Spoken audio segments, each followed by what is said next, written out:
Football Federation has just released the list for the World Cup qualifying game for the Nigerian Super Eagles as they look to take on Lesotho and Benin Republic. Now, when you look at this list, right, looking at the list, the immediate issues that spring up to you, and Nigerians have had their say about it. So in a moment, I'll let you see, because I wouldn't want to just tell you, I'll let you see what Nigerian football fans have had to say about this list, and then I'll give you my own 2 cents, my own opinion, about this. So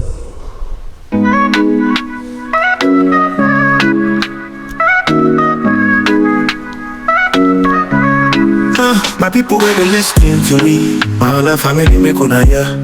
I dey drop new video every week, from morning to evening, I know they fear.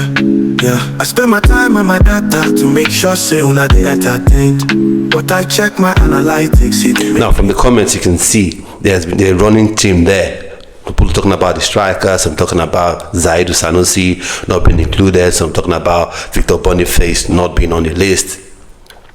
For me, it's super annoying, super crazy, some of the decisions that the NFF have chosen to make. And I dare say this, that the person that put this list together surely does not have Nigeria's best interest at heart. Surely they really don't know football. Because look at the midfield. How can you just have 4 midfielders? You have Frank Onyeka, you have Alexi Wood, you have Al Hassan Yusuf. Again, what is he doing there? And you have Wilfred Ndidi. Tell me, where is the creativity going to come from? You've flooded the team with about, I don't know, the amount of strikers we have in this team can form their own 11.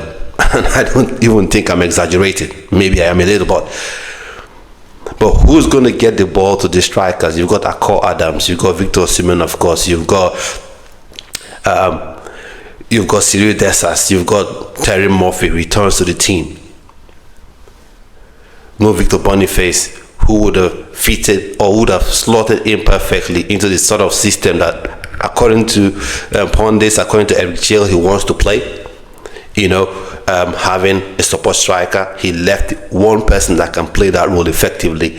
Victor Boniface wasn't invited to his team. And then you look at the defense. Olaina out injured. That's not something you can control. But do you know what you can control? Nigerian Football Federation. I'm sure Nigerians out there, you know what I mean. You know what you can control? You can control who you invite to replace him. Rather than inviting maybe a Michael Kayode, maybe some other right back option, you've gone on to invite Semi Ajayi, who is a centre back. I don't think he's the best of the best centre backs, but if it was that Chus Ekong was out injured, then I would understand, okay, they're bringing in like for like replacement. Or are you trying to tell me that Brighton Said Samuel and Benjamin Frederick who would be the 2 right back options? Because it's just crazy. Fredericks has shown himself what he can do in the center of the defense alongside Calvin Bassey, but now it feels like he's going to be shifted out to that right back spot. It's just absolute bonkers, and this makes me even more cynical about this set of friendly matches that the NFF have purportedly put together. All right, the friendly match where they're looking to play South American sides in the US. When you have the AFCON coming up in December, and those sort of games are meant to prepare the team for the AFCON. So I think, looking at it, what they want to do is they're looking at Super Eagles and saying, these boys they're not even going to qualify for the World Cup. So we best take ourselves and our cronies, find a way, create some sort of matches, fixtures that will be played in the US, and then we can just travel and say we're going to the US since the Super Eagles look like they wouldn't qualify for the World Cup. So that's why they're not putting enough faith in this team qualifying. And how would you show that you're putting faith in the team? It's by the type of players you invite to the team, to make sure the coach has all the tools that he needs to set the team right. But no, look at the midfield, look at the defense. You want to tell me there's no right back in the whole of Nigeria, all MPFL, all grassroots clubs, all European clubs overseas, dual nationals, mono nationals, no other right back. Really, that is something they want people to believe. It is just crazy, absolute bonkers, in my opinion. Look at the mid. Look at the attack. You've invited Cyril Dessers, someone that doesn't suit how at least Eric Chale says he wants to play.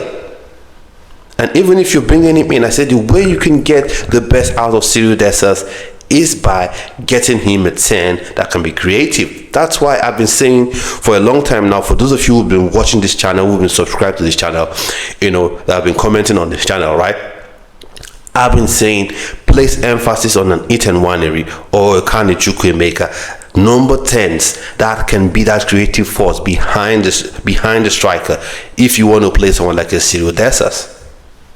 So fair play, you have Tula Rukodari, you have Victor Osimhen. Let's see if Eric Chale gets to play both of them together.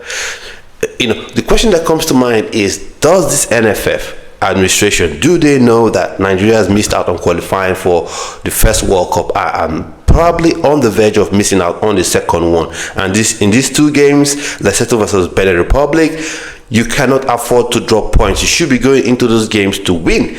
And you cannot take Benin Republic, for instance, for granted, because look at how they've played that top of the pile right now on goal difference, albeit ahead of South Africa on 14 points while you're on 11 points. So going into that game, you're not looking to draw. You're looking to score. You're looking to win that game. You have the likes of Ebenezer Akinsimero. How is he not in this team? Uche Crisantos, how is he left out of the team? How is he left out of the team? And you've gone to bring Al Hassan Yusuf. Let's face it, he isn't good enough. He's not good enough. He's never been good enough. I don't know what people see. He's never been good enough. If you want to do federal character thing, which I feel shouldn't be on the top 10 list of things you look for when you're making up a squad roster or a list for a team, then why not go for Adamu Mukhtar to play for Odds BK? As opposed to going for someone who isn't playing that great. And even despite that, let's say he was the best defensive midfielder you've ever seen, right? That is not the profile that we need at this point. Where is the creativity going to come from? In that four-man midfield there, the one person that is kind of creative is Alex Iwobi, and that's it. And that's it. So how can the coach be flexible with the midfield? How can you? Yes, Dele Bashiru is out injured. You can't control that. Rafael Onyedika out injured. You can't control that. But you can control the fact that you can invite Ebenezer Akinsimero. This is an actual transfer window. An actually recognized FIFA window. Uche Crisantos, you could have still invited him because he was very good the moment he came on. So what is going on? This World Cup qualifying list is just bonkers and crazy. For me, it feels like self-sabotage by the NFF. It's almost like, we're not looking to qualify for the World Cup. We already got our flights booked, with this set of friendly games. We'll travel there, watch those teams play, watch the team play in those games, and then we'll be back home. We don't think this team can qualify because that midfield is pure and utter shambles. You look at the defense as well, the options they've gone for, not going out there to get an actual right back to pair, to support or compete with Batsai Samuel, given that Olaina is out injured, is just pure craziness to me, in my humble opinion. I don't know what you think. Nigerians, let me know what you think in the comment section right there. If you just also love African football, love Nigerian football, let me know what you think in the comment section. And Benin Republic, Lesotho, does this squad really put the fear of God in you, or it makes you a lot more confident and in the fact that, you might as well be able to get a result against the Nigerian Super Eagles? So at this point, I've come to the end of the video. Don't worry, the review of the Nigeria versus Saudi Arabia game for the Under-20 FIFA World Cup will be coming up later on today, so keep your eyes peeled on the channel for this one, and I'll see you on another video. Stay well, stay blessed. Bye bye.